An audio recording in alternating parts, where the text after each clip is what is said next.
السلام عليكم ورحمة الله وبركاته. الحمد لله رب العالمين،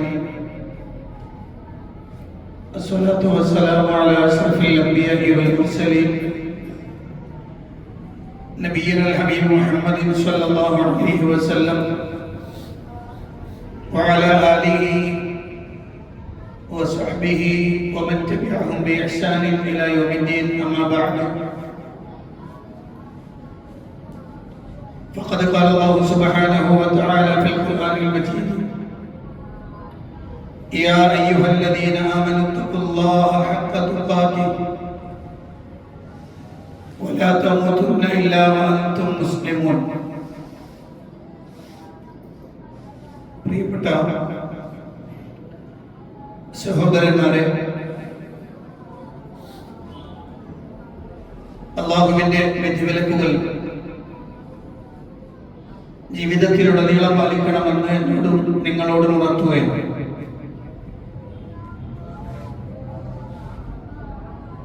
ഒരു വിശ്വാസിയെ സംബന്ധിച്ചിടത്തോളം അയാളുടെ ജീവിതത്തിൽ ഏറ്റവും ആദ്യത്തെ വിഷയം എന്ന് പറയുന്നത് അല്ലാഹുവിനെ കുറിച്ച് മനസ്സിലാക്കുക, അല്ലാഹുവിൽ വിശ്വാസത്തെ ദൃഢീകരിക്കുകയും ചെയ്യുക എന്നതാണ്.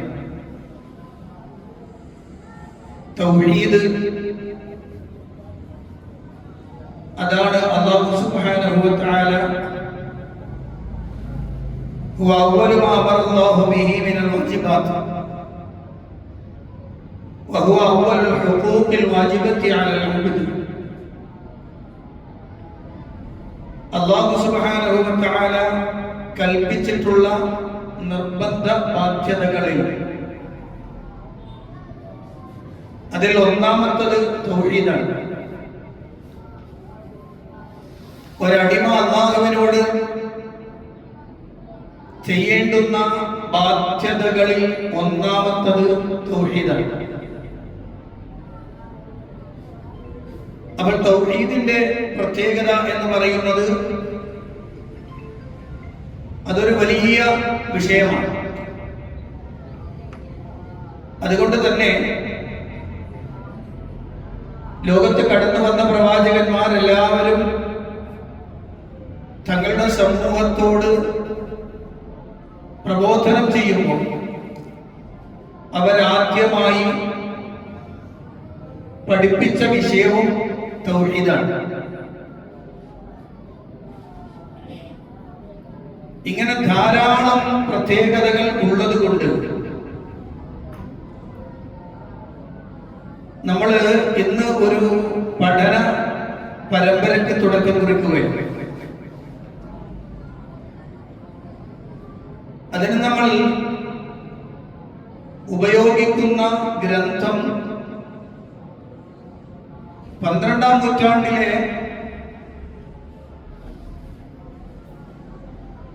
ആ നൂറ്റാണ്ടിന്റെ പ്രാരംഭം, 12ാം നൂറ്റാണ്ടിന്റെ തുടക്കം,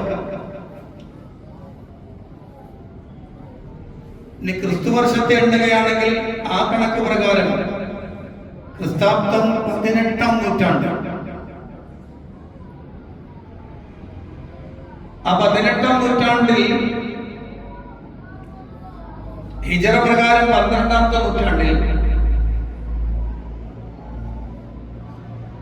ജസീറത്തുൽ അറബിൽ ഏറ്റവും ശക്തമായ ഒരു ഇസ്ലാമിന്റെ ഉദയം കണ്ടു തുടങ്ങിയ കാലമാണ്. ആ കാലഘട്ടത്തിലെ മുജദ്ദിദായി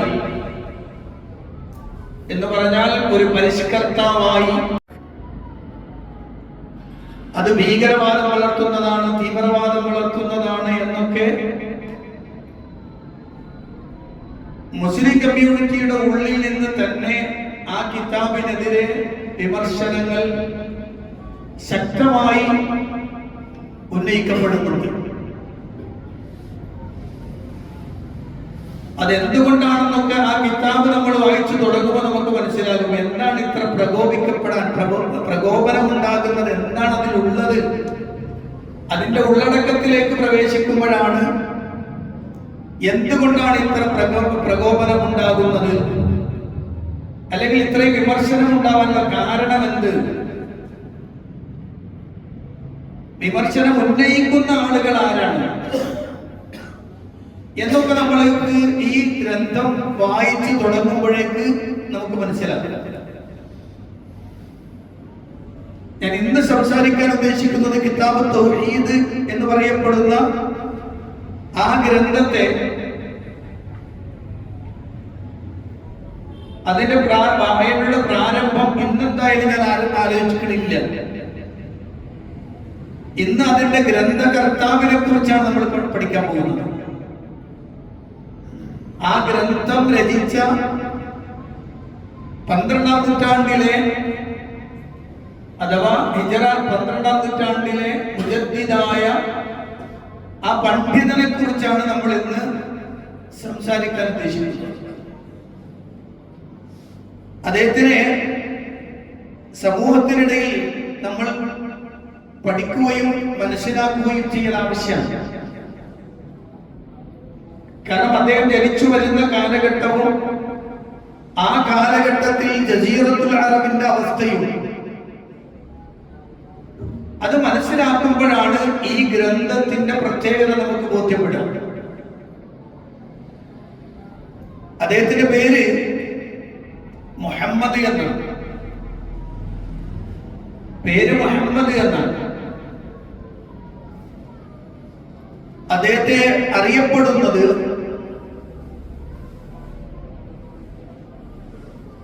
അബ്ദുൽ വഹാബ് എന്നാണ് ആളുകൾ പറയുക.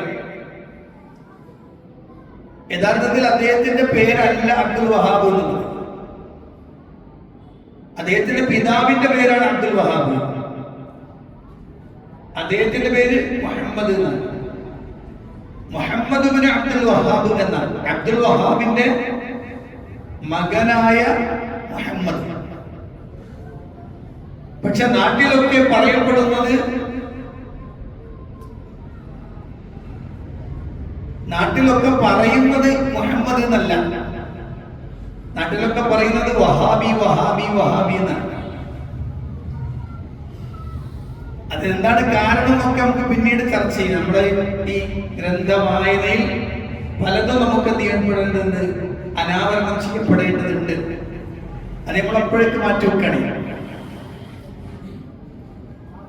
അപ്പോൾ ഗ്രന്ഥകർത്താവിന്റെ പേര് ഷെയ്ഖ് അബു അബ്ദില്ലാ മുഹമ്മദ് ബിൻ അബ്ദുൽ വഹാബ് ഇബ്നു സുലൈമാൻ ഇബ്നു അലി അൽ മശ്റഫി അൻ-നജ്ദി അൽ-തമീമി റഹിമഹുല്ലാഹ്.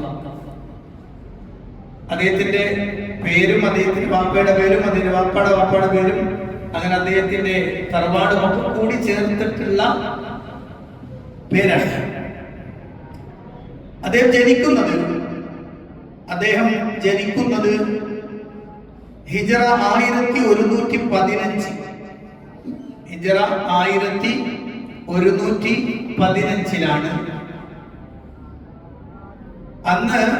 അന്നത്തെ റിയാദ്, ഇന്ന് നമ്മൾ അറിയപ്പെടുന്ന റിയാദ്, ആ റിയാദിനെ അടുത്തുള്ള നജ്ദ് എന്ന് വിളിക്കപ്പെടുന്ന ഉയൈനയിലാണ് അദ്ദേഹം ജനിക്കുന്നത്. ഉയൈനയിലാണ് അദ്ദേഹത്തിന്റെ ജന്മസ്ഥലം. അന്ന് മംലക്കത്തുൽ അറബിയത്തു സഊദിയ എന്ന് പറയപ്പെടുന്ന രാഷ്ട്രം ഇല്ല.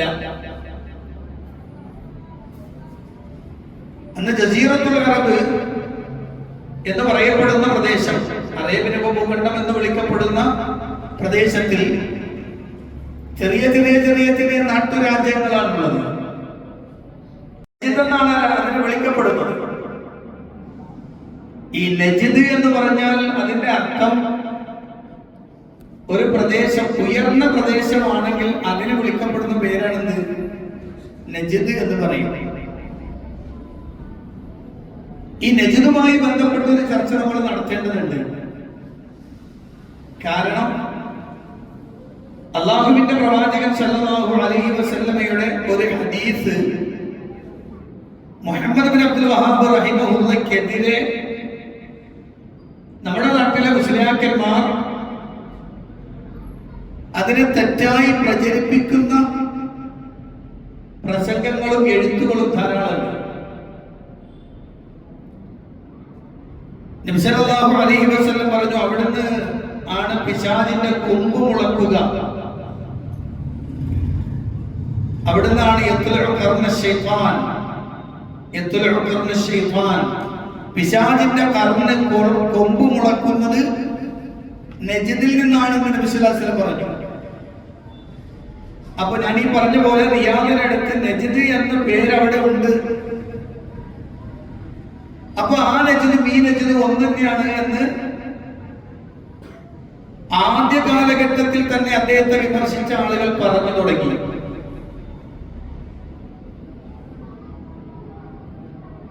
ഇന്നതെടുത്തു തിരിച്ച് കുറെ ആളുകൾ എന്ത് ചെയ്യുന്നുണ്ട്, അത് പിശാചിന്റെ കൊമ്പ് മുളക്കുന്ന റസൂൽ പറഞ്ഞത് മുഹമ്മദ് അബ്ദുൽ വഹാബിന്റെ ജനനമായിരുന്നു എന്ന് പറയുന്നുണ്ട്.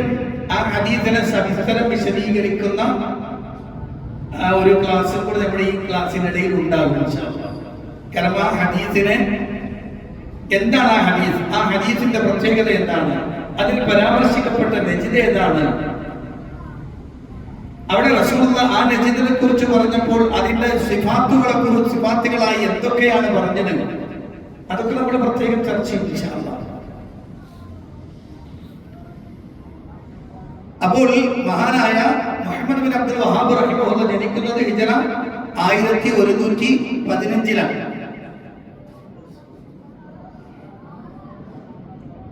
അദ്ദേഹം ജനിക്കുന്നത് ഒരു പണ്ഡിത കുടുംബത്തിലാണ്. അദ്ദേഹത്തിന്റെ പിതാവ് അബ്ദുൽ വഹാബ് എന്ന് പറയപ്പെടുന്ന അദ്ദേഹം വലിയ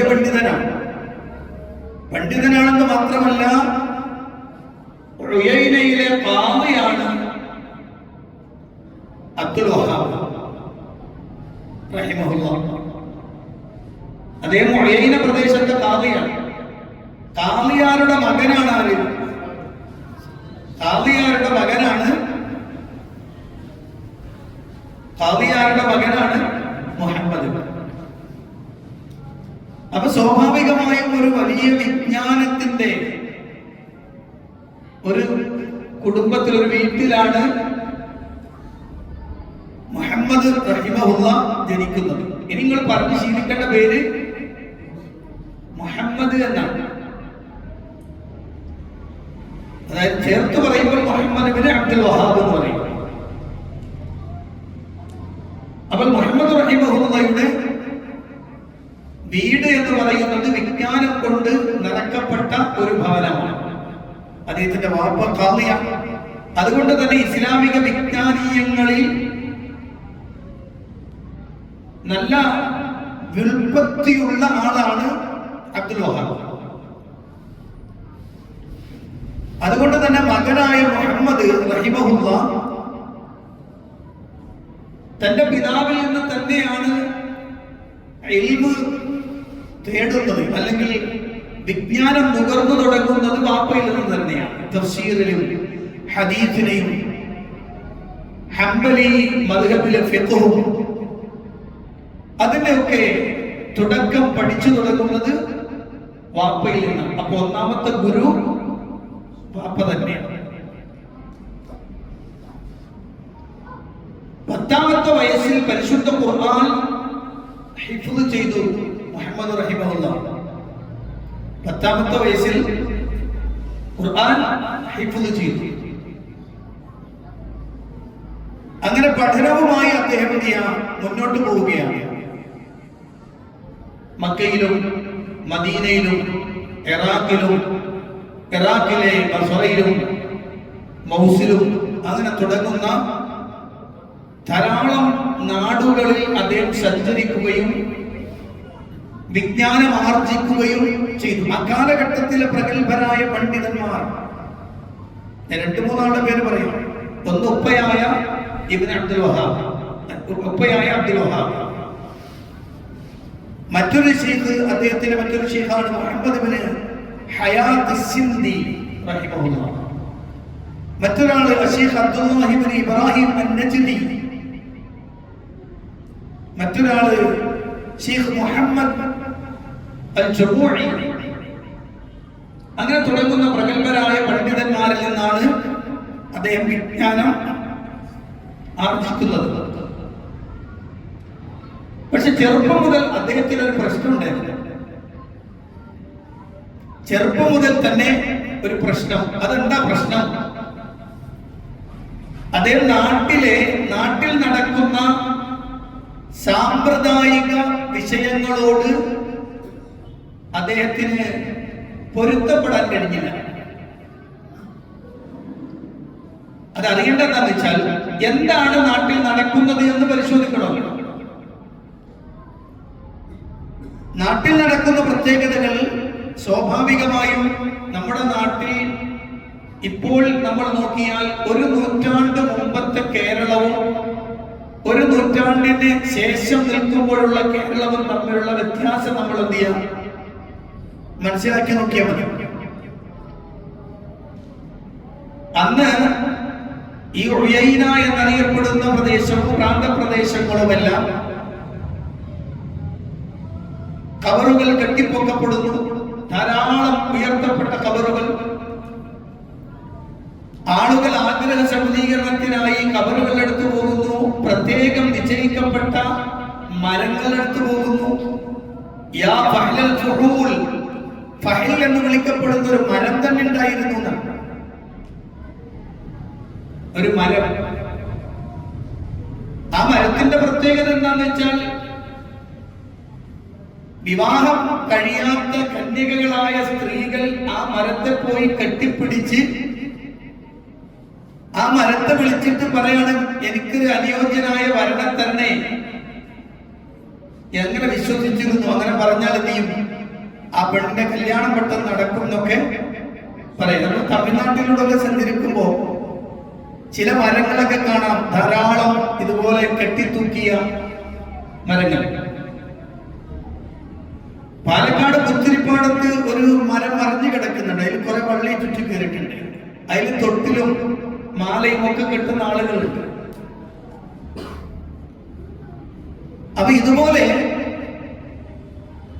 ശിർക്കിന്റെ കൂത്തരങ്ങായി മാറിയിരുന്ന ഒരു കാലം. ഒരു ഗുഹയുണ്ട്, പ്രത്യേകിച്ച് ദലഹിയയിൽ എന്ന് പറഞ്ഞ പ്രദേശത്ത്. അവന്റെ ഉള്ളിൽ ആ ഗുഹയിലേക്ക് കടന്ന് കയറിയാൽ, അത് കയറി ഇറങ്ങിയാൽ അതിനെന്തോ ഒരു വർക്കത്തും പ്രത്യേകതയൊക്കെ ഉണ്ട് എന്നൊക്കെ വിശ്വസിക്കുന്ന ഒരു പ്രദേശം. അപ്പൊ സ്വാഭാവികമായും മുഹമ്മദ് അബ്ദുൽ വഹാബ് റഹിമഹുല്ലാ അദ്ദേഹത്തെ സംബന്ധിച്ചിടത്തോളം ജീവിതത്തിന്റെ തുടക്കത്തിൽ തന്നെ, അഥവാ താൻ പഠിച്ചു തുടങ്ങുമ്പോൾ തന്നെ ഇത്തരം സംഗതികളോട് എതിർത്തുകൊണ്ടാണ് അദ്ദേഹം എന്ത് ചെയ്യാം വളർന്നു വരിക. അതിനൊരു കാരണം ഞാൻ മനസ്സിലാക്കുന്ന അറിയാം. പ്രവാചകൻ സല്ലല്ലാഹു അലൈഹി വസല്ലമയിൽ നിന്ന് റിപ്പോർട്ട് ചെയ്യപ്പെടുന്ന പ്രവാചകൻ സല്ലല്ലാഹു അലൈഹി വസല്ലം പറഞ്ഞ പിന്നെ ഒരു ഹദീസ് ഉണ്ട്. ഇന്നല്ലാഹ യബ്അസു ലിഹാദിഹിൽ ഉമ്മ അലാ റഅസി കുല്ലി മിഅതി സനത്തിൻ മയുജദ്ദിദു ലഹാ ദീനഹാ.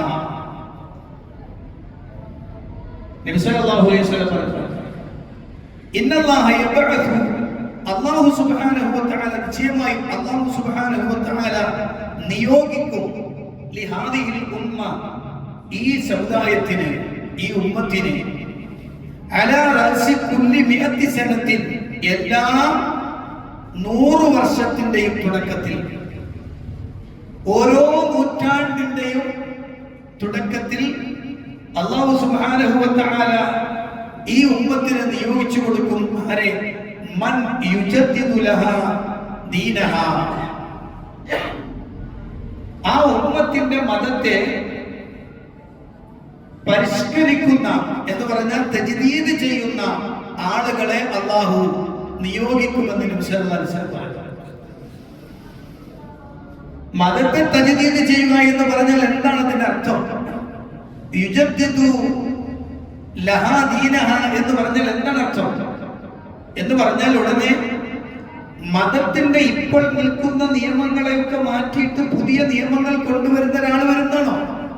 ആണോ? അല്ല. പിന്നെന്താണ് അതിന്റെ അർത്ഥം?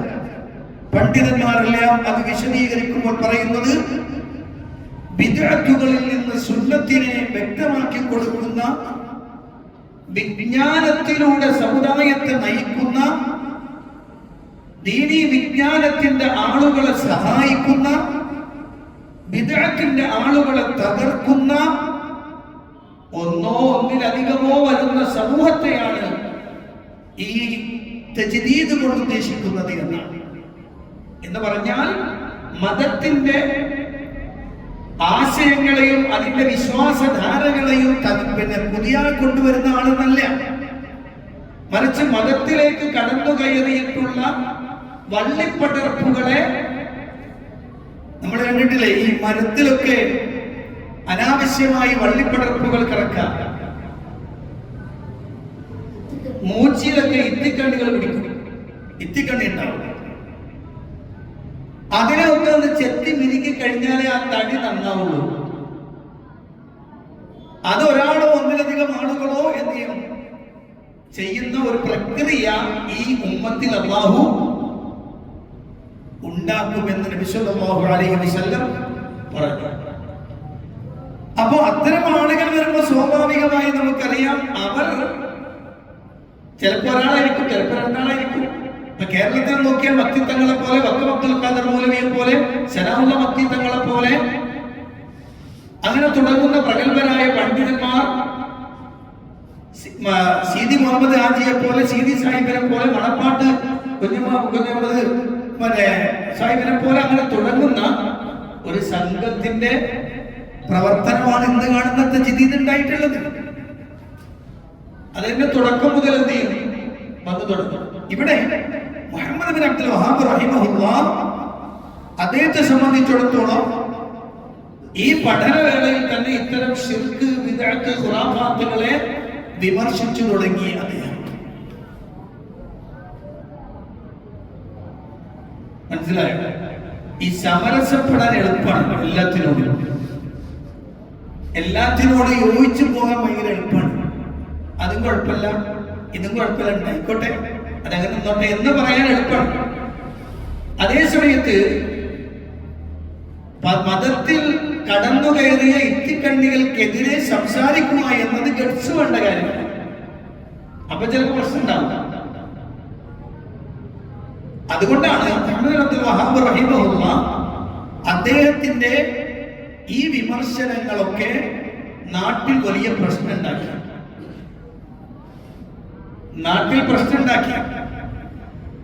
ആ കുടുംബം തന്നെ ഉറൈബയിൽ നിന്ന് മാറി താമസിക്കേണ്ടി വന്നു. ഹുറൈബല എന്ന് പറയപ്പെടുന്ന ഒരു പ്രദേശത്തേക്ക് മാറി താമസിക്കേണ്ടി വന്നു. നാട്ടുകാരുടെ പ്രശ്നം കാരണം. മുഹമ്മദ് ബിൻ അബ്ദുൽ വഹാബ് റഹിമഹുല്ലാഹ് നേരത്തെ പറഞ്ഞതുപോലെ മദീനയിലെത്തി, പഠനാർത്ഥം മക്കയിൽ വന്നു, മദീനയിൽ വന്നു, അതുപോലെ തന്നെ ബസ്രയിൽ പോയി. അവിടെ എല്ലാം ഇസ്ലാമിക സമൂഹത്തിലേക്ക് കടന്നു കയറി വിദ്യാർത്ഥികളെയും ഖബറുകൾ കെട്ടിപ്പൊക്കി പുതിയ പുതിയ മേഖലകൾ ഉണ്ടാക്കി അവിടെയെല്ലാം ആളുകൾ പോയി തങ്ങളുടെ സങ്കടങ്ങൾ പറയുന്ന അതീവ ഗുരുതരമായ അവസ്ഥ കാണുമ്പോഴേക്ക് മിണ്ടാതിരിക്കാൻ കഴിയില്ല. അതേ വിമർശിക്കും, അവിടുത്തെ പണ്ഡിതന്മാരുമായി ചർച്ച ചെയ്യും. അപ്പൊ പ്രശ്നവും നാട്ടുകാരിളകും, അടിക്കാൻ വരും. അങ്ങനെ അദ്ദേഹം അവിടുന്ന് അദ്ദേഹം എന്ത് ചെയ്തു? യാത്ര തിരിച്ചു.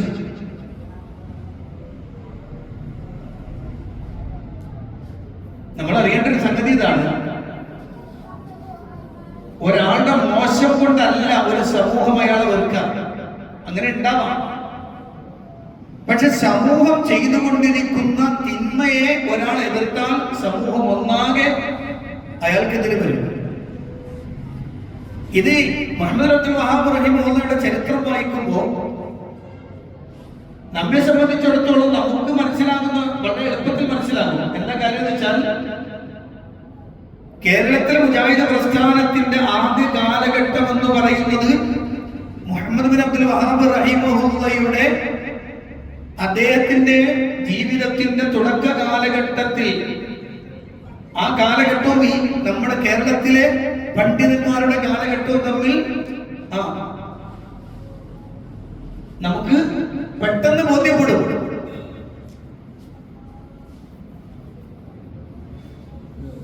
കെ മൗലവിയെ പോലെയുള്ള ആളുകൾ പ്രഗത്ഭമായ ഒരു കുടുംബത്തിൽ അംഗമാണ്, വലിയ പാണ്ഡിത്യമുള്ള കുടുംബത്തിൽ അംഗമാണ്, പണ്ഡിതനാണ്. പക്ഷെ അദ്ദേഹത്തിന് സ്വന്തം നാട്ടിൽ നിന്നോ പ്രദേശങ്ങളിൽ നിന്നോ ഒരു ഗ്ലാസ് ചായ കിട്ടാത്ത കാലം ഉണ്ടായിരുന്നതാണ്. അദ്ദേഹമാണോ എങ്കിൽ വെള്ളം കൊടുക്കരുത് എന്ന് പറഞ്ഞിരുന്ന ഒരു കാലം.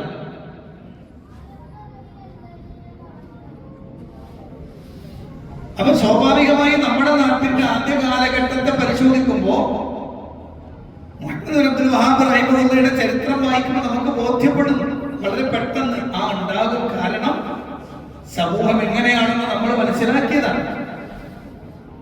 അങ്ങനെ അദ്ദേഹം, ഞാനത് വിശാലമായി പറഞ്ഞു പോകുന്നില്ല, കുറച്ച് കാര്യങ്ങൾ പെട്ടെന്ന് പറയാനുള്ളത് കൊണ്ട്, അങ്ങനെ അദ്ദേഹം തിരിച്ച് നാട്ടിലേക്ക് വരുന്ന ഒരു സംഘം നാട്ടിലേക്ക് തിരിച്ചു വരികയാണ്.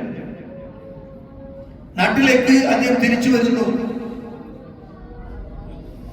അദ്ദേഹത്തിന്റെ നാട്ടിൽ അദ്ദേഹം വാപ്പയും ഉമ്മയും ഒക്കെ ഉള്ള, അല്ലെങ്കിൽ വാപ്പയും കുടുംബക്കാരുമുള്ള താമസിക്കുന്ന പ്രദേശത്ത് ചെന്ന് അവിടുന്ന് പ്രശ്നപ്പെട്ടു. വീണ്ടും ഒറിജിനൽ നാട്ടിലേക്ക് ഒഴയിലേക്ക് അദ്ദേഹം തിരിച്ചു വരുന്നു. അന്ന് ഒഴൈന എന്ന് പറയപ്പെടുന്ന ആ ചെറിയ നാട്ടുരാജ്യം, ആ നാട്ടുരാജ്യത്തിലെ അമീർ ഉസ്മാൻ ഇബ്നു മുഅമ്മർ ആയിരുന്നു. ഉസ്മാൻ ഇബ്നു മുഅമ്മർ എന്നറിയപ്പെടുന്ന ആളാണ് അന്ന് അവിടുത്തെ അമീർ. അദ്ദേഹത്തിന്റെ അടുത്ത് വന്ന് മുഹമ്മദ് ബിൻ അബ്ദുൽ വഹാബ് റഹിമഹുള്ള തന്റെ ദഅവത്ത് അദ്ദേഹം കേൾപ്പിച്ചു കൊടുത്തു. അമീറിനോട് പറഞ്ഞു കൊടുക്കുകയാണ്, ഞാൻ നമ്മുടെ നാട്ടിൽ കാണുന്ന കെട്ടിയുയർത്തപ്പെട്ട ജാറങ്ങളും തുപ്പകളും ധാരാളം കാണുന്നു. പരിശുദ്ധ ഇസ്ലാമിന്റെ ആശയങ്ങൾക്ക് വിരുദ്ധമാണത്. നമ്മൾ പരിശുദ്ധ പ്രവാചകന്റെ അധ്യാപനങ്ങളും പരിശുദ്ധ ഖുർആനിന്റെ ആയത്തുകളെയും മനസ്സിലാക്കുമ്പോ നേരെ വിരുദ്ധമാണ് ഈ കാണുന്നത് എന്ന് പറഞ്ഞുകൊണ്ട് അമീറിനെ തന്റെ ദഅവത്ത് ബോധ്യപ്പെടുത്തി മുഹമ്മദ് അബ്ദുൽ വഹാബ് റഹിമഹുള്ള. അങ്ങനെ അദ്ദേഹത്തിന് ബോധ്യമായപ്പോൾ അദ്ദേഹത്തിന്റെ സമ്മതത്തോടെ, അദ്ദേഹത്തിന്റെ അനുവാദത്തോടെ, അദ്ദേഹത്തിന്റെ സഹായത്തോടെ ആ പ്രദേശത്തുണ്ടായിരുന്ന പല ഖബറുകളും തകർത്തു, പല കുബ്ബകളും തകർത്തെറിഞ്ഞു.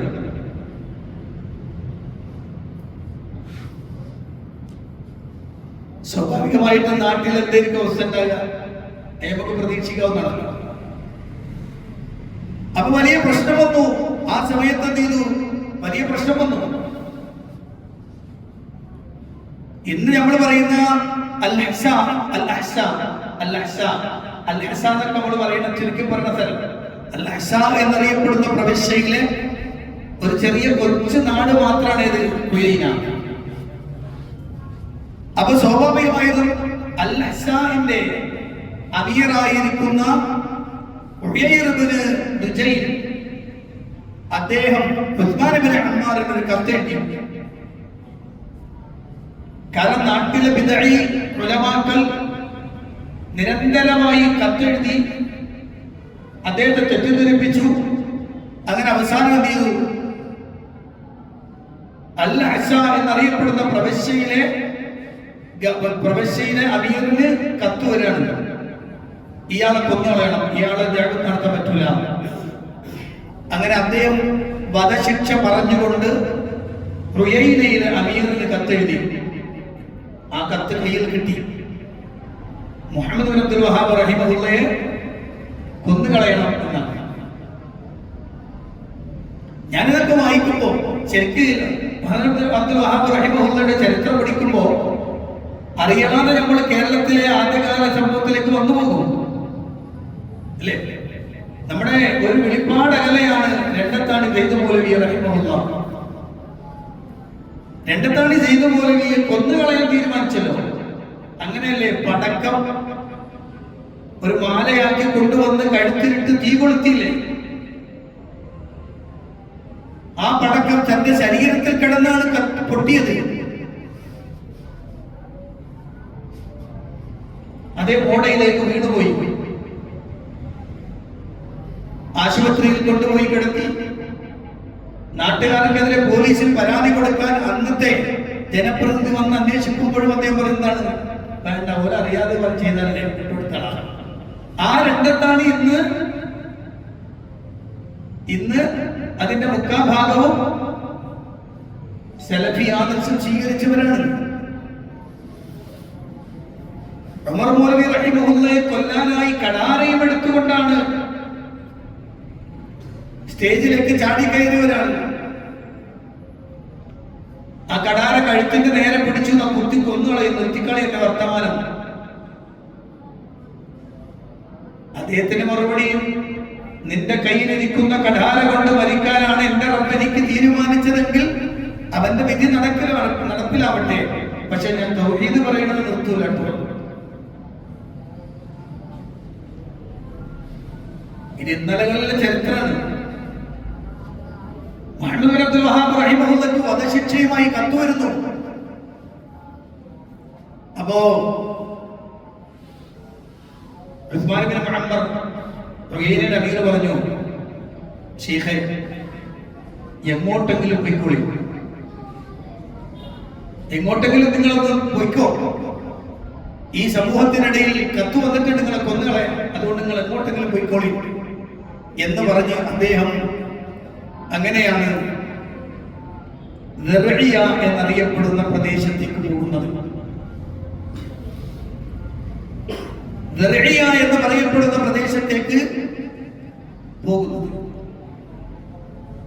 ദർഇയ എന്നറിയപ്പെടുന്ന ചെറിയ നാട്ടുരാജ്യം അന്ന് ഭരിക്കുന്നത് ആൽ സഊദാണ്.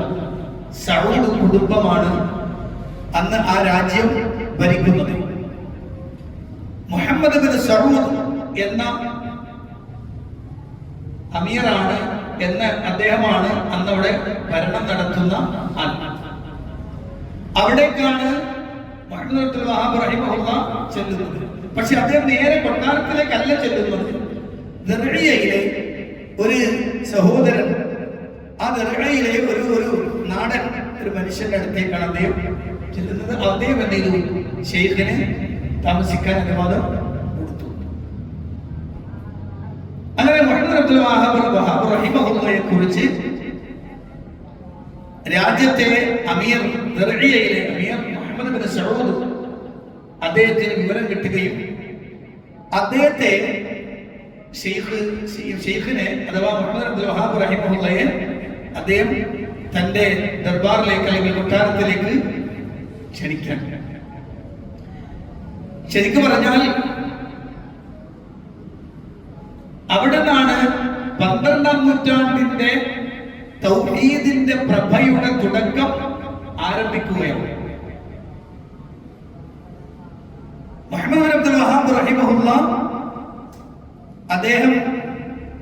അദ്ദേഹത്തിന്റെ അടുത്തേക്ക് ചെല്ലുന്നു. അതിന്റെ ഇടയ്ക്കുള്ള സംഭവങ്ങളൊന്നും ഞാൻ പറയുന്നത് അതൊന്നും കാര്യമാത്ര പ്രസക്തമല്ലാത്തത് കൊണ്ട് ഞാൻ ചർച്ച ചെയ്യുന്നില്ല എന്ന് മാത്രമേ.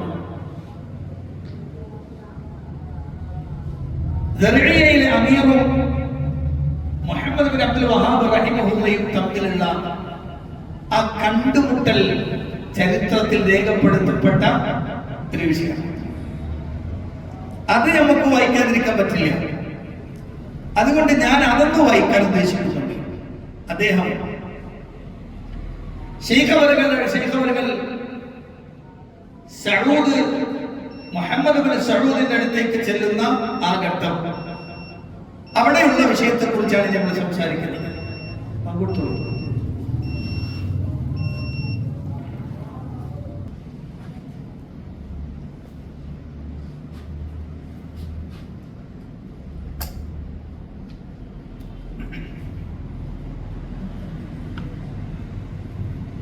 പറഞ്ഞു വന്നത്, ദർഇയയിലെ അമീറായ മുഹമ്മദ് ബിൻ സഊദും Sheikh Muhammad bin Abdul Wahhab റഹിമഹുല്ലാഹി കണ്ടുമുട്ടാണ്.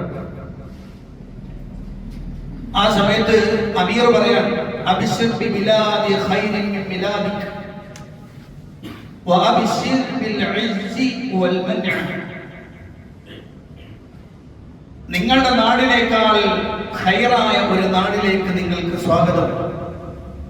ഞാൻ നിങ്ങൾക്ക് ശുഭവാർത്ത അറിയിക്കുകയാണ്. നിങ്ങൾക്ക് പ്രതാപവും സംരക്ഷണവും നിങ്ങളോട് ഞാൻ സുവിശേഷം അറിയിക്കുന്നു. അപ്പൊ മുഹമ്മദ് അബ്ദുൽ വഹാബ് റഹിമഹുല്ലാഹ് മറുപടി പറഞ്ഞു, വാന ഉബശ്ശിറുക ബിൽ ഇസ്സി വത്തഖീർ,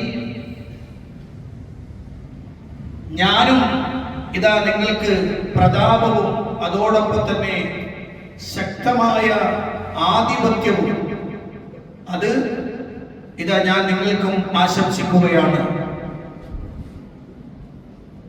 എന്ന് മുഹമ്മദ് അബ്ദുൽ വഹാബ് റഹിമഹുല്ലാഹ്. എന്നിട്ട് അദ്ദേഹം പറഞ്ഞു, വഹാദിഹി കലിമത്തു ലാ ഇലാഹ ഇല്ലല്ലാഹ്, ഇതാ ഞാൻ പറയാൻ ഉദ്ദേശിക്കുന്നത് എന്റെ കൂടെയുള്ളത് ലാ ഇലാഹ ഇല്ലല്ലാഹ് എന്ന കലിമത്താണ്. മൻ തമസ്സക ബിഹാ വഅമില ബിഹാ വനഫറഹാ മലക ബിഹാ البلاد والعباد وهي كلمة التوحيد. ഈ ലാ ഇലാഹ ഇല്ലല്ലാഹ് അതാരെങ്കിലും മുറുകെ പിടിച്ചാൽ, അതിനനുസരിച്ച് ഒരാൾ അമൽ ചെയ്താൽ, പ്രവർത്തിച്ചാൽ, ആ കലിമത്തു തൗഹീദിനെ ഒരാൾ സഹായിച്ചാൽ, മലക ബിഹാ ബിഹൽ ബിലാദ വൽ ഇബാദ്, അയാൾക്ക് നാടും ആളുകളും ഉടമപ്പെടുന്നതാണ്, കീഴൊതുങ്ങുന്നതാണ്. അതാണ് കലിമത്തു തൗഹീദ്. മാത്രമല്ല വഅവ്വലു മാ ദഅഅ ഇലൈഹി الرسل മിൻ അവ്വലിഹിം ഇലാ ആഖിരിഹിം, അതാണ് പ്രവാചകന്മാർ തുടക്കം മുതൽ ഒടുക്കം വരെ വന്ന പ്രവാചകന്മാരെല്ലാം ദഅവത്ത് ചെയ്ത ഒന്നാമത്തെ കാര്യം അതായിരുന്നു എന്ന് അദ്ദേഹം പറഞ്ഞിട്ട് പിന്നെ അദ്ദേഹം പറയുന്നത്, ദർഇയയും പ്രാന്തപ്രദേശങ്ങളിലും നിലനിൽക്കുന്ന ധാരാളം ഖുറാഫാത്തുകൾ, ധാരാളം ശിർക്കുകൾ, ബിദ്അത്തുകൾ, നാട്ടക്കുറികളും ഖബറുകളും മരങ്ങളും തുടങ്ങുന്ന പല തരത്തിലുള്ള വസ്തുക്കൾ, അൻസാമുകൾ, അഹ്ജാറുകൾ, ഖബറുകൾ, മഖാമുകൾ, ഇങ്ങനെയുള്ളതെല്ലാം ഈ സമൂഹത്തിൽ കെട്ടി ഉയർത്തപ്പെട്ടത് ലാ ഇലാഹ ഇല്ലല്ലാഹുവിന് വിരുദ്ധമാണ്. ഇത് ബോധ്യപ്പെടുത്തി കൊടുത്തപ്പോ അമീറിന്റെ മറുപടി, യാ ശൈഖ് ലാ ശക്ക ഇൻദി അന്നമാ ദഅൗത ഇലൈഹി അന്നഹു ദീനുല്ലാഹ് അല്ലദി അർസല ബിഹി റസുല വഅൻസല ബിഹി കുതുബ. അല്ലയോ ശൈഖ് മുഹമ്മദ് അബ്ദുൽ വഹാബ്,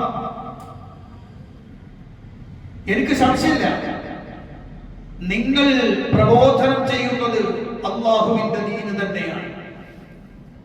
പ്രവാചകന്മാരെ അല്ലാഹു നിയോഗിച്ചത്, വേദഗ്രന്ഥങ്ങളെ അല്ലാഹു ഇറക്കി തന്നതും ഈ ഒരു കാര്യത്തിൽ തന്നെയാണെന്നതിൽ എനിക്ക് സംശയമില്ല. വഅന്നമാ അലൈഹി യൗം അഹ്ലു നജ്ദ് മിൻ ഹാദിഹി ഇബാദാത്തിൽ ബാത്തില ഹുവ കമാ ദക്കർത നഫ്സു മാ കാന അലൈഹി മുശ്രികൂന അവ്വലുന മിനൽ കുഫ്രി ബില്ലാഹി വൽ ഇശ്റാഖ്. ശൈഖേ, ഇന്ന് നജ്ദുകാർ, ഇന്ന് ഈ പ്രദേശത്തുകാർ അവർ ചെയ്തുകൊണ്ടിരിക്കുന്ന പ്രവർത്തനം അബദ്ധജടിലമായ ആരാധനാ ഭാഗങ്ങൾ, അതെല്ലാം നിങ്ങൾ നേരത്തെ സൂചിപ്പിച്ചതുപോലെ ആദ്യകാലത്തെ മുശ്രിക്കുകൾ ചെയ്ത ശിർക്കും കുഫറും തന്നെയാണ്. അതുകൊണ്ട് ഞാൻ ഇതാ പറയുന്നു, ഫഅബിശ്ശിർ ബിനുസ്റതിക വഹിമായതിക വൽഖിയാം ബിദഅവതിക. ഞാൻ ഇതാ നിങ്ങൾക്ക് സന്തോഷമറിയിക്കും, നിങ്ങളെ ഞാൻ സഹായിക്കും. മാത്രമല്ല നിങ്ങൾക്ക് സംരക്ഷണം നൽകും, നിങ്ങളുടെ ദഅവത്തനുസരിച്ച് നിലനിൽക്കും. പക്ഷെ ഒരു കാര്യമുണ്ട്, വലാകിൻ ഉരീദു അൻ അസ്തരിത അലൈക ശർത്തൈൻ. പക്ഷെ ഞാൻ നിങ്ങൾക്ക് രണ്ട് നിബന്ധനകൾ വെക്കുന്നു. ആ നിബന്ധനകൾ നിങ്ങൾ സ്വീകരിച്ചാൽ നിങ്ങളുടെ ദഅവത്ത് പ്രചരിപ്പിക്കുന്നതിൽ ഞാൻ സമ്പൂർണമായ പിന്തുണ നൽകാൻ രണ്ട് ഷർത്തുണ്ട്. എന്താണ് ഷർത്ത്? ഒന്നാമത്തെ പറഞ്ഞു, നഹ്നു ഇദാ ഖുൽനാ ബിനുസ്റതിക വജാഹിദനാ മഅക വദാനാ അഹ്ലു നജ്ദ് ഫിൽ ഇസ്ലാം വഖബിലു ദഅവത തൗഹീദ് അഖാഫു അൻ തബ്തഹില അന്നാ വതതബ്ദില ബിനാ ഗൈറനാ. അങ്ങനെ നിങ്ങൾ ഇവിടെ നിന്ന് ഞങ്ങൾ നിങ്ങളെ സഹായിച്ച് ആ ദഅവത്തുമായി ഞങ്ങൾ അങ്ങേയറ്റം പരിശ്രമം നടത്തി, അങ്ങനെ നജ്ദിലെ ആളുകൾ ഇസ്ലാമിന്റെ യഥാർത്ഥ ആ വശം മനസ്സിലാക്കുകയും ഈ തൗഹീദിന്റെ പ്രബോധനം സ്വീകരിക്കുകയും ചെയ്തു കഴിയുമ്പോ, അങ്ങനെ കാണുമ്പോഴേക്ക് നിങ്ങൾ ഈ നാട് വിട്ട് പോകുമെന്ന് എനിക്ക് പേടിയുണ്ട്. അങ്ങനെ പോകാൻ പറ്റില്ല, ഇവിടെ തന്നെ നിൽക്കണം. ഇതാണ് മുഹമ്മദ് വഹാബ് റഹിമഹുള്ളയോട് മുഹമ്മദ് ബിൻ സഊദ് അദ്ദേഹം ആവശ്യപ്പെടുന്ന ഒന്നാമത്തെ ശർത്ത്. രണ്ടാമത്തെ ശർത്ത് വത്താനി അന്നലി അല അഹ്ലി ദർഇയ ഖാനൂനൻ, ഞങ്ങൾക്ക് ദർഇയയിലെ ആളുകളോട് ഇവിടെ ഒരു നിയമമുണ്ട്. എന്താ ആ കാനൂൻ? പിന്നെ അത് ഞങ്ങള് അവരുടെ കൃഷിയിടങ്ങളിൽ കൃഷി വിളവെടുക്കുന്ന സമയത്ത് അതിൽ നിന്ന് ഒരു വിഹിതം നികുതിയായി നമ്മൾ എന്ത് ചെയ്യുന്നുണ്ട്? ബൈത്തുൽ മാലിലേക്ക് അഥവാ രാജ്യത്തേക്ക് എടുക്കലുണ്ട്. അതുകൊണ്ട് അങ്ങനെ ആളുകളിൽ നിന്ന് മേടിക്കാൻ പറ്റൂല എന്ന് താങ്കൾ പറയുന്നത് എനിക്ക് പേടിയാണ്. അത് പറഞ്ഞു. രണ്ട് നിബന്ധന വെച്ചു. അപ്പോ മുഹമ്മദ് അബ്ദുൽ വഹാബ് റഹിമഹുള്ളയുടെ മറുപടി, അപ്പൊ ശർത്തുൽ അവ്വൽ, ഒന്നാമത്തെ ശർത്ത്, അതിനെ കുറിച്ച് ഞാൻ പറയാം. ഫബ്സുത് യദക വഅഹദുക, നിങ്ങളുടെ കൈ നീട്ടിക്കോ, ഞാനിതാ നിങ്ങളുടെ കയ്യിൽ നിങ്ങളുമായി കരാർ വെക്കാണ്, ഞാൻ പോകൂല, ഈ നാട് വിട്ട് പോകൂല, ഇവിടെ തന്നെ ഉണ്ടാവും. അദ്ദബു ബിദ്ദബ് വൽഹദബു ബിൽഹദബ്, രക്തത്തിന് പകരം രക്തം, നാശത്തിന് പകരം നാശം എന്ന് പറഞ്ഞാൽ എന്ത് സംഭവിച്ചാലും, എന്റെ രക്തം ചിന്തേണ്ടി വന്നാലും നശിക്കേണ്ടി വന്നാലും ഈ നാട് ഞാൻ വിട്ടുപോകില്ല എന്ന് ഞാൻ നിങ്ങൾക്ക് ഉറപ്പ് തരാം. ഈ വാചകത്തെ തെറ്റായി ഓരോരുത്തരും വ്യാഖ്യാനിക്കലുണ്ട്. അദ്ദമുമിദ്ദം, രക്തരൂക്ഷത വിപ്ലവത്തെ കുറിച്ചാണ് അയാൾ ആദ്യം തന്നെ പറയുന്നത്. അൽ ഹദബു എന്ന് പറഞ്ഞാൽ പൊളിക്കാൻ അർത്ഥം, മൊത്തം പൊളിച്ചാണ്.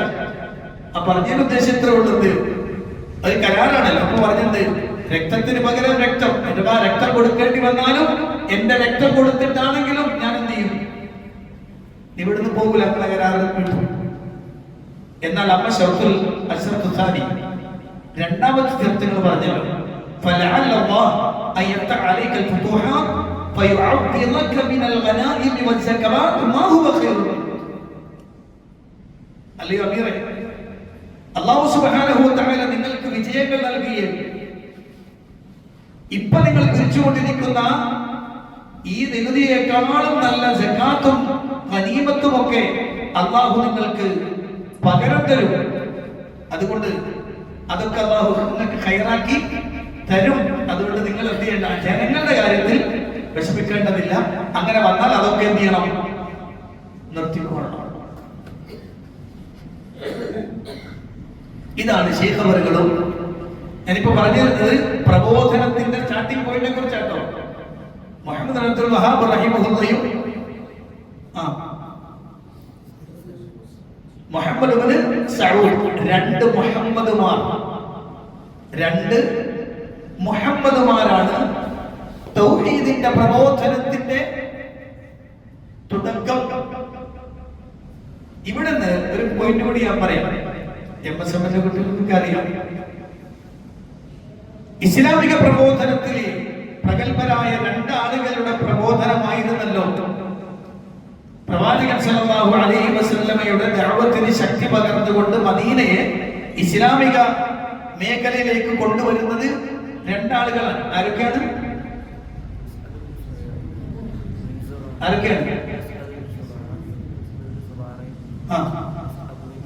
അതെ, അസ്അദ് ബിൻ സുറാറത്തും മുസ്അബ് ബിൻ ഉമൈർ റളിയല്ലാഹു അൻഹുമാ, ഈ രണ്ടാളുകൾ അഥവാ അമീറും ആലിമും, ഉമറ ഉലമ കോമ്പിനേഷൻ, അത് പഠിക്കേണ്ടതാണ്. പ്രബോധനം എന്ന് പറയുന്നത് ഇസ്ലാമിക പ്രബോധനം ആലിമിന്റെ മാത്രം ബാധ്യതയല്ല, അത് രണ്ടുപേരും ചേരുമ്പോഴാണ് ശക്തി വരിക. മദീനയിൽ 3 കൊല്ലം കൊണ്ടാണ് മദീനയിലെ മുഴുവൻ ഏകദേശം എല്ലാ വീടുകളിലേക്കും ഇസ്ലാമിക പ്രബോധനം എത്തുന്നത്. അസ്അദ് ഇബ്നു സുറാറത്ത് റളിയല്ലാഹു അൻഹുവിന്റെയും മുസ്അബ് ബിൻ ഉമൈർ റളിയല്ലാഹു അൻഹുവിന്റെയും കോമ്പിനേഷൻ വർക്ക് ചെയ്തതാണ്. മനസ്സിലായോ? നബി സല്ലല്ലാഹു അലൈഹി വസല്ലം 13ാമത്തെ വർഷം അഥവാ അവിടുത്തെ 53ാമത്തെ വയസ്സിൽ മദീനയിലേക്ക് ഹിജറ വരുമ്പോ മദീനയെ പ്രവാചകൻ ഇസ്ലാമിക രാജ്യം എന്ന് പറയപ്പെടാവുന്ന രൂപത്തിലുള്ള ഒരു പ്രദേശത്ത് രാജാവായിട്ടാണ് ആര് വരുന്നത്? വരുന്നത്. അതിന്റെ പിന്നിൽ പ്രവർത്തിച്ച രണ്ടാളുകൾ, ഒന്ന് ആലിമാണ്, മറ്റൊന്ന് അലിമല്ല. അതേ നാട്ടിലെ ഒരു അമീറിന്റെ സ്ഥാനത്ത് എന്ന് പറഞ്ഞാൽ നാട്ടിലെ ഒരു പ്രഗത്ഭനായ ഒരാളുടെ സ്ഥാനത്തുള്ളത്. അത് രണ്ടും ചേരുമ്പോഴാണ് കാര്യം നടക്കുക. അതുകൊണ്ടാണ് ഈ ഉലമാ ഉമറ കോമ്പിനേഷനാണ് വേണ്ടതെന്ന് പറയുന്നത്. ഇതുപോലെ രണ്ട് മുഹമ്മദുമാർ, ഒരാൾ പ്രഗത്ഭനായ പണ്ഡിതൻ, ആരാണ്? മുഹമ്മദ് ഇബ്നു അബ്ദുൽ വഹാബ് റഹിമഹുല്ലാഹ്. മറ്റേയാൾ രാജ്യം ഭരിക്കുന്ന അമീർ മുഹമ്മദ് ഇബ്നു സഊദ്. ആ രണ്ടുപേരും ആണ് എന്ത് ചെയ്യുക? ഈ തൗഹീദിന്റെ പ്രബോധനത്തിൽ ശക്തമായി രംഗത്ത് വരുന്നത്. ഇനി ഞാൻ ഒരു പോയിന്റ് കൂടെ പറഞ്ഞിട്ട് ഇന്നത്തെ ക്ലാസ് അവസാനിപ്പിക്കും. ശക്തമായ പ്രബോധനം പിന്നീട് നടന്നതൊക്കെ നമ്മൾ പിന്നീടുള്ള ചർച്ചയിൽ നമുക്ക് ഓരോ വിഷയങ്ങൾ വരുന്നതനുസരിച്ച് വിഷയാധിഷ്ഠിതമായിട്ട് കിതാബിൽ വരുമ്പോൾ നമ്മൾ എന്ത് ചെയ്യാം? അത് ചർച്ച കൊണ്ടുവരും. പക്ഷേ അതിനപ്പുറത്തൊരു കാര്യം കൂടെ പറയാനുള്ളത്, എന്താണ് മുഹമ്മദ് ബിൻ അബ്ദുൽ വഹാബ് റഹിമഹുല്ലാഹ് മുന്നോട്ട് വെച്ച പ്രബോധനം? എന്തായിരുന്നു അദ്ദേഹത്തിന്റെ വിശ്വാസം? പലപ്പോഴും മുഹമ്മദ് അബ്ദുൽ വഹാബ് റഹിമഹുല്ലാഹ് ഒരു പുത്തൻവാദിയാണെന്നും അദ്ദേഹം ഒരു പുതിയ ആശയം ഇവിടെ കൊണ്ടുവന്നിട്ടുണ്ടെന്നും പ്രചണ്ഡമായ പ്രചാരണങ്ങൾ സമൂഹത്തിനിടയിൽ നിൽക്കുന്നുണ്ട്. അതുകൊണ്ട് തന്നെ എന്താണ് അദ്ദേഹം കൊണ്ടുവന്നത്? അതിനെ നമുക്ക് അദ്ദേഹം പറയുന്നതാണല്ലോ നമ്മൾ വിശ്വസിക്കേണ്ടത്. അദ്ദേഹം പറയണല്ലോ. അദ്ദേഹത്തിന്റെ സമൂഹത്തിന്റെ മുന്നിൽ എഴുന്നേറ്റ് നിന്നു. അൽ ഖസീമിലെ ജനങ്ങളുടെ മുന്നിൽ എഴുന്നേറ്റ് നിന്നുകൊണ്ട് തന്റെ വിശ്വാസം എന്താണെന്ന് പ്രഖ്യാപിക്കുന്ന മുഹമ്മദ് ബിൻ അബ്ദുൽ വഹാബ് റഹിമഹുള്ളയുടെ റിസാലകൾ ധാരാളമുണ്ട്. എന്തായിരുന്നു വിശ്വാസം? ആ വിശ്വാസം ഞാൻ പറയുമ്പോൾ അതിനാദ്യം എനിക്ക് പറയാനുള്ളത്, ഇറാഖിലെ പ്രഗത്ഭനായ ഒരു പണ്ഡിതൻ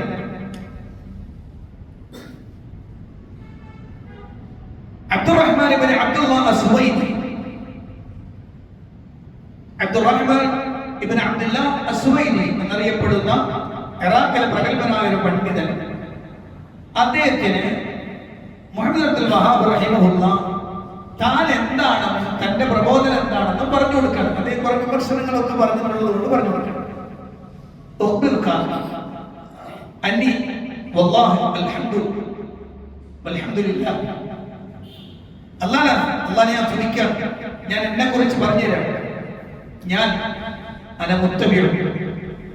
ഞാൻ പ്രവാചകനെ പിന്തുടരുന്നയാളാണ്. വലസ്തു ബിമുബ്തദിഅ, ഞാൻ ഒരു പുത്തൻവാദിയല്ല. ഞാൻ മുബ്തദിഅല്ല. അഖീദത്തി വദീനി, എന്റെ അഖീദ അഥവാ എന്റെ വിശ്വാസം, എന്റെ മതം അതെന്താണ്? അത് അല്ലാഹു അഹ്ലുസ് സുന്നത്തി വൽ ജമാഅ എന്ന് പറയപ്പെടുന്ന സംഘത്തെ ഏതൊരു നടപടിക്രമത്തിലാണോ നിർത്തിയിട്ടുള്ളത് അതാണ് എന്റെ നടപടിക്രമം. ആ അഹ്ലുസ് സുന്ന ഏതാണ്? അല്ലദീ അലൈഹി അയിമ്മത്തുൽ മുസ്ലിമീൻ مثل الأئمة الأربعة وأتباعهم إلى يوم القيامة. നാല് പ്രഗത്ഭരായ പണ്ഡിതന്മാർ, അയിമ്മത്തുൽ അർബഅ, ആ അയിമ്മത്തുൽ മുസ്ലിമീൻ, മുസ്ലിമീങ്ങളുടെ ഇമാമുമാർ, പണ്ഡിതന്മാർ, അവരെവിടെയാണോ നിന്നത് അതല്ല അഹ്ലുസ് സുന്ന വൽ ജമാഅ. അതിൽ പ്രഗത്ഭരായ നാലാളുകൾ, മഹാനായ അബൂ ഹനീഫ അൻ-നുഅ്മാൻ അൽ-കൂഫി റഹിമഹുല്ലാഹ്, മാലിക് ഇബ്നു അനസ് റഹിമഹുല്ലാഹ്, മുഹമ്മദ് ഇബ്നു ഇദ്രീസ് ശാഫിഈ റഹിമഹുല്ലാഹ്, അഹ്മദ് ഇബ്നു ഹംബൽ റഹിമഹുല്ലാഹ് തുടങ്ങുന്ന പ്രഗത്ഭരായ പണ്ഡിതന്മാർ, വഅത്ബാഇഹിം ഇലാ യൗമിൽ ഖിയാമ, ഖിയാമത്ത് നാൾ വരെ ആ ഇമാമുമാരെ പിന്തുടർന്നു വരുന്ന ആളുകളും അവരൊക്കെ നിൽക്കുന്ന അഹ്ലുസ് സുന്ന വൽ ജമാഅ ഏതാ? അതിലാണ് ഞാനുള്ളത്. എങ്കിലും ഞാൻ വ്യക്തമാക്കി കൊടുത്തു ലിന്നാസി, ജനങ്ങൾക്ക് ഞാൻ വ്യക്തമാക്കി കൊടുത്തു, ഇഖ്ലാസുദ്ദീനിലില്ല, മതം അല്ലാഹുവിനെ മാത്രമാക്കി ധരിപ്പിക്കണം. ഞാൻ അവരോട് വിരോധിച്ചിട്ടുണ്ട്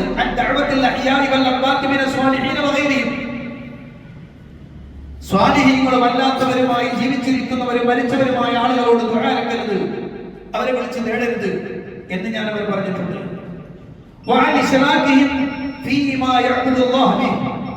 അല്ലാഹുവിനെ ഇബാദത്ത് എടുക്കുന്ന വിഷയത്തിൽ അവരെ അല്ലാഹുവിൽ പങ്കു ചേർക്കാൻ പാടില്ല എന്ന് ഞാൻ അവരോട് പറഞ്ഞിട്ടുണ്ട്. അതെന്തൊക്കെയാണ്? والتوكل والسجود وغير ذلك مما هو حق الله الذي لا يشرك فيه ملك مقرب ولا نبي مرسل. അല്ലാഹുവിന് മാത്രം അവകാശപ്പെട്ട ഇബാദത്തിൽ അവന് മാത്രം അവകാശപ്പെട്ട ആ ബാധ്യതയിൽ അല്ലാഹു അല്ലാത്തവർക്ക് സുജൂദ് ചെയ്യാനോ തവക്കുൽ ചെയ്യാനോ നേർച്ച നേരാനോ അറിവ് നടത്താനോ ഒന്നും പാടില്ല. അതൊരു മുഖറബായ മലക്കിനും പറ്റൂല, അല്ലാഹു നിയോഗിച്ച പ്രവാചകനും പറ്റൂല. ഇത് ഞാൻ അവരോട് ശക്തമായി പറഞ്ഞിട്ടുണ്ട്. അതെന്റെ വക പറഞ്ഞതല്ല, അതെന്റതുമല്ല.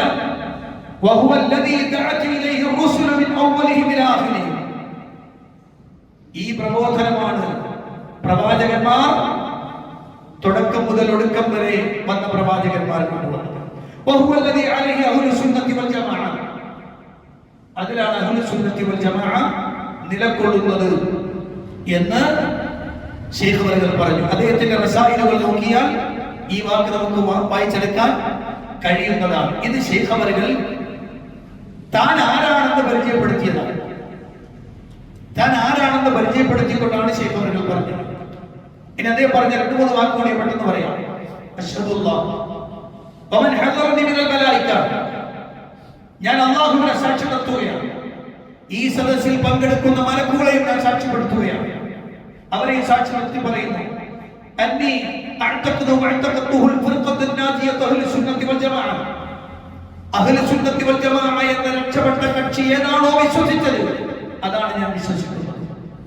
ഞാൻ വിശ്വസിക്കുന്നുണ്ട് അല്ലാഹുവിൽ, മലക്കുകളിൽ, കിതാബുകളിൽ, റസൂലുകളിൽ, ബഅസിൽ, ഈമാൻ ഖദറിൽ ഒക്കെ ഞാൻ വിശ്വസിക്കുന്നു എന്ന് പറഞ്ഞുകൊണ്ട് തന്റെ വിശ്വാസത്തെ ബോധ്യപ്പെടുത്തുന്നു. വഅഅ്തഖദു അന്ന ഖുർആന കലാമുല്ലാഹ്, ഞാൻ വിശ്വസിക്കുന്നു ഖുർആൻ അല്ലാഹുവിന്റെ കലാമാണ്. മുനസ്സിൽ, അത് ഇറക്കപ്പെട്ടതാണ്. ഗൈറു മഖ്ലൂഖിൻ, അത് സൃഷ്ടിയല്ല, അല്ലാഹുവിന്റെ കലാമാണ് ഞാൻ വിശ്വസിക്കുന്നു. വഅഅ്തഖദു അൽ ഈമാന ബികുല്ലി മാ അഖ്ബറ ബിഹി നബി സ്വല്ലല്ലാഹു അലൈഹി വസല്ലം മിമ്മാ യഖൂലു ബഅദൽ മൗത്ത്, മരണശേഷം ഉണ്ടാകുമെന്ന് അല്ലാഹുവിന്റെ റസൂൽ പറഞ്ഞത് എന്തൊക്കെയാണോ അതൊക്കെ ഞാൻ വിശ്വസിക്കുന്നു. വഅൂമിനു ബിഫിത്നത്തിൽ ഖബരി വനഈം, ഖബറിന്റെ ഫിത്നയെയും അവിടുത്തെ അനുഗ്രഹത്തെയും ഒക്കെ ഞാൻ വിശ്വസിക്കുന്നുണ്ട് എന്ന് പറഞ്ഞുകൊണ്ട് നീണ്ടുണ്ട് പറയുന്നു. ഇത് മാത്രമല്ല, വഅൂമിനു ബിഹൗദി നബിയിന മുഹമ്മദ് സ്വല്ലല്ലാഹു അലൈഹി വസല്ലം, റസൂലുള്ളാഹി സ്വല്ലല്ലാഹു അലൈഹി വസല്ലം നാളെ ഖിയാമത്ത്, നാളെ പരലോകത്ത് അവിടത്തേക്ക് നൽകപ്പെടുന്ന ഖുസൂസിയത്തിൽപ്പെട്ട ഹൗദുൽ കൗസർ ഞാൻ വിശ്വസിക്കുന്നയാളാണ്. മാത്രമല്ല, വഅൂമിനു ബിശഫാഅത്തി നബി സ്വല്ലല്ലാഹു അലൈഹി വസല്ലം, റസൂലുള്ളാഹി ശുപാർശകനാണ് എന്ന വിഷയത്തിൽ ഞാൻ വിശ്വസിക്കുന്നുണ്ട്. വഅന്നഹു അവ്വലു ശാഫിഇൻ വഅവ്വലു മുശഫഅ, അല്ലാഹുവിന്റെ റസൂലാണ് ആദ്യമായി ശുപാർശ ചെയ്യുന്ന ആൾ, ശുപാർശ സ്വീകരിക്കപ്പെടുന്നയാളും അല്ലാഹുവിന്റെ റസൂലാണ്. അത് ഞാൻ വിശ്വസിക്കുന്നയാളാണ്. വഅൂമിനു ബിഅന്നൽ ജന്നത വന്നാറ മഖ്ലൂഖതാൻ, സ്വർഗ്ഗവും നരകവും സൃഷ്ടിക്കപ്പെട്ടതാണ്, അതുള്ളതാണ് എന്ന് ഞാൻ വിശ്വസിക്കുന്നു. മാത്രമല്ല, വഅൂമിനു അന്ന നബിയന മുഹമ്മദ് സ്വല്ലല്ലാഹു അലൈഹി വസല്ലം ഖാതമുൻ നബിയ്യീന വൽ മുർസലീൻ, അല്ലാഹുവിന്റെ റസൂൽ സ്വല്ലല്ലാഹു അലൈഹി വസല്ലമയാണ് അവസാനത്തെ പ്രവാചകനെന്ന് ഞാൻ വിശ്വസിക്കുന്നു. ഞാൻ അത് വിശ്വസിക്കുന്നയാളാണ്. മാത്രമല്ല, വഅഅ്തഖദു അന്നൽ ഈമാന ഖൗലൻ ബിൽ ലിസാനി വഅമലൻ ബിൽ അർകാൻ വഇഅ്തിഖാദു ബിൽ ജിനാൻ യസീദു ബിൽ തഅഅ വയൻഖുസു ബിൽ മഅസിയ, ഞാൻ വിശ്വസിക്കുന്നു ഈമാൻ അത് നാവ് കൊണ്ട് പറയലാണ്, അവയവങ്ങൾ കൊണ്ട് പ്രവർത്തിക്കലാണ്, ഹൃദയത്തിൽ വിശ്വസിക്കലാണ്. മാത്രമല്ല, അത് ത്വാഅത്തുകൾ കൊണ്ട് ഈമാൻ വർദ്ധിക്കുകയും തിന്മകൾ കൊണ്ട് ഈമാൻ ചുരുങ്ങുകയും ചെയ്യും എന്ന് ഞാൻ വിശ്വസിക്കുന്നു എന്ന് തുടങ്ങി തന്റെ വിശ്വാസത്തിന്റെ മേഖലകൾ ഓരോന്ന് അഹ്ലുസ് സുന്ന വൽ ജമാഅ എന്താണോ വിശ്വസിക്കുന്നത് ആ വിശ്വാസം തന്നെയാണ് എന്റെ വിശ്വാസമെന്ന് അന്ന് തന്നെ വിമർശിച്ച ആളുകൾക്ക് മറുപടി പറഞ്ഞുകൊണ്ട് മുഹമ്മദ് ബിൻ അബ്ദുൽ വഹാബ് റഹിമഹുല്ലാഹ് അവിടുന്ന് എഴുതിയ കത്തുകൾ, റിസാലാത്ത് എന്ന് പറഞ്ഞുകൊണ്ട് തന്നെ നമുക്ക് വായിക്കാൻ കഴിയും. ഞാൻ പറഞ്ഞു വരുന്നത് ഒരു പുതിയ മദ്ഹബിനെ കുറിച്ചോ ഒരു പുതിയ ആശയധാരയെ കുറിച്ചോ ഒരു പുതിയ ചിന്താധാരയെ കുറിച്ചോ അല്ല നമ്മൾ ചർച്ച ചെയ്യാൻ പോകുന്നത്. കിതാബ് തൗഹീദ് എന്ന് പറയുമ്പോൾ ആളുകൾ വിചാരിക്കുക പുതിയ എന്തോ സംഗതി കൊണ്ടുവരാനുള്ള ശ്രമമാണോ? അല്ല, അതാണ് പ്രവാചകന്മാർ അഖിലവും പഠിപ്പിച്ച വഹ്ദാനിയത്ത്, അല്ലാഹുവിന്റെ വഹ്ദാനിയത്തിനെ ബോധ്യപ്പെടുത്തുന്ന ഒരു ഗ്രന്ഥമാണ് കിതാബ് തൗഹീദ്. എന്നാൽ ബിദ്അഈ കക്ഷികൾ, അതുപോലെ തന്നെ ശീഇകൾ, സൂഫികൾ, റാഫിദിയാക്കൾ, അങ്ങനെ തുടങ്ങുന്ന ധാരാളം ആളുകൾ അതിനെതിരെ രംഗത്തുണ്ട്. എന്തുകൊണ്ടെന്ന് വെച്ചാൽ കിതാബ് തൗഹീദ് മനസ്സിരുത്തി ഒരാൾ വായിച്ചാൽ അതോടെ ഈ ശിർക്ക് ഖുറാഫാത്തുകളെ മുഴുവനും അയാൾ പുറത്തേക്ക് തട്ടും. കാരണം അത്രയും ഗഹനമായി, അത്രയും ശക്തമായി ആണ് ആ കിതാബ് അദ്ദേഹം രചിച്ചിട്ടുള്ളത്. അതിന് ധാരാളം ശുറൂഹുകൾ, വിശദീകരണ ഗ്രന്ഥങ്ങൾ ഇറങ്ങിയിട്ടുണ്ട്. ശൈഖ് ഫൗസാൻ പോലെയുള്ള ആധുനികരായ പണ്ഡിതന്മാരുടെ തൽഖീസ് വായിക്കുകയാണെങ്കിൽ അതിന്റെ പ്രത്യേകത കൂടിയുണ്ട്. മുഹമ്മദ് അബ്ദുൽ വഹാബ് റഹിമഹുല്ലാഹ് ആദ്യത്തെ ഒന്നാമത്തെ കിതാബുൽ അവ്വൽ ആദ്യം 8 ആയത്തുകൾ കൊണ്ടുവന്ന് പിന്നെ ഹദീസ് കൊണ്ടുവന്ന് വിശദീകരിക്കുമ്പോൾ, എന്നിട്ട് അതിന്റെ ഫായിദകൾ വിശദീകരിച്ചപ്പോൾ ഓരോ ആയത്തിനും ഫായിദകൾ പറഞ്ഞുകൊണ്ടാണ് അതിന്റെ ശറഹ് എഴുതിയത്. അല്ലാഹു നമുക്ക് തൗഫീഖ് കൊണ്ട് അൽഹംദുലില്ലാഹ് എല്ലാ ബുധനാഴ്ചയും കോട്ടക്കല ആട്ടീരി സലഫി മസ്ജിദിൽ നമ്മൾ ശൈഖ് ഫൗസാന്റെ തൽഖീസും കൂടി ഉൾപ്പെടുത്തിക്കൊണ്ടാണ് ചെയ്യുന്നത് കിതാബ് തൗഹീദ് വായിച്ചുകൊണ്ടിരിക്കുന്നത്. എല്ലാ ബുധനാഴ്ചയും സുബഹി നമസ്കാരം കഴിഞ്ഞിട്ട് ഓരോ ആയത്തുകളും അതിന്റെ ഫായിദകളും വെച്ചുകൊണ്ട് വിശദീകരിക്കുന്ന ഇൻഷാ അല്ലാഹ് നമ്മുടെ ക്ലാസ് ഇവിടെ ഏകദേശം 10 മിനിറ്റ് മുതൽ ഏകദേശം 1 മണിക്കൂറോളം നമുക്ക് കിട്ടലുണ്ട്. ഓരോ ആയത്തുകളെയും സവിസ്തരം വിശദീകരിച്ചുകൊണ്ട് തന്നെയായിരിക്കും നമ്മുടെ ആ പഠനം പോകുന്നത്. ഇൻഷാ അല്ലാഹ് അള്ളാഹുവിന്റെ മഹത്തായ അനുഗ്രഹം, അടിസ്ഥാനപരമായ ശരിയായ തൗഹീദ് എന്താണെന്നും അതിൽ വരുന്ന വിഷയങ്ങളെയും ആ രൂപത്തിൽ മനസ്സിലാക്കി എടുക്കുമ്പോഴാണ് ശരിക്കും നമ്മുടെ ഖൽബിൽ ഈമാനും തഖ്വയും ഒക്കെ കടന്നുകൂടുക. പിന്നെ ഞാനും തൗഹീദിന്റെ ആളാണെന്ന് പറഞ്ഞ് നടത്തുന്ന കാര്യമൊന്നുമില്ല. തൗഹീദ് എന്താണെന്ന് ശക്തമായി പഠിച്ച് മനസ്സിലാക്കിയെങ്കിൽ മാത്രമേ അതാകുള്ളൂ. അപ്പോഴെന്തെയും നമ്മൾക്ക് മിണ്ടാതിരിക്കാൻ കഴിയാതെ വരും. അപ്പോൾ തിന്മയോട് പ്രതികരിക്കാതിരിക്കാൻ കഴിയാതെ വരും. അപ്പോൾ വിദഅത്തിനോട് രാജിയാകാൻ നമുക്ക് കഴിയില്ല. അപ്പോൾ ശിർക്കിനോട് രാജിയാകാൻ നമുക്ക് കഴിയില്ല. നമ്മൾക്ക് ശക്തമായ വർത്തമാനം പറയാൻ തോന്നും. അത് അല്ലാഹുവിന്റെ കിതാബിന്റെ ശൈലിയാണ്.